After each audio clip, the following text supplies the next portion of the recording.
همین حالا می توانید سابسکرایب کنید و از ویدیوهای جدید ما با خبر شوید. بعضی وقت این تبلیغ هم میشه که سیاف دشمن زناست. خدا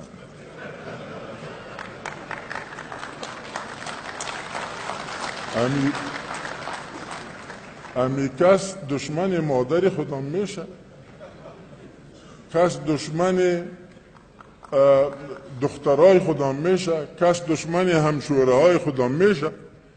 باورتان شود من 6 ساله برای مادر خود از پدر مانده بودم. مادر ما هم برای ما پدر بود، هم برای ما مادر بود. و امو سیاه ترین داغی که در دل ما تا امروز مانده که او حل نشده، که خدا همیشه سوال میکنه که خدا ما را ببخشه.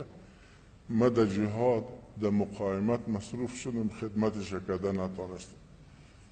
8 سال ندیدمش. بعد از 8 سال دیگر وقت که تیش روبروی شدم که از گپ مانده بود. هرچی که سرش صدا کردم مادر مرا شناختی، تنها کلی خود شور داد، گپ زده نتانست. این داغ تا حالا در دل ما مانده.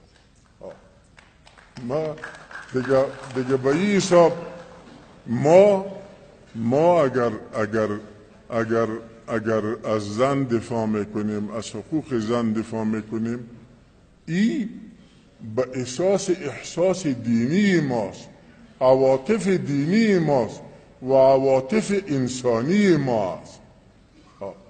شما باور کنید من 3 فرزند دارم، 2 دختر دارم و کلانترین افتخاری که برای من امو دخترایم کسب کرده برای روز آخرت ما، یک بچه ما شاید همیشه 6 باشه، 2 نیستن. در فرزندایم یکیش هم حافظ قرآن نیست. همین 2 دختر ما هر دوش حافظ قرآن است.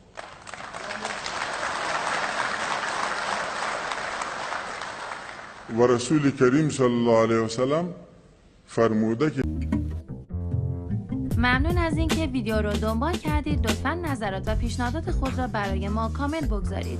همین حالا می توانید سابسکرایب کنید و از ویدیوهای جدید ما با خبر شوید.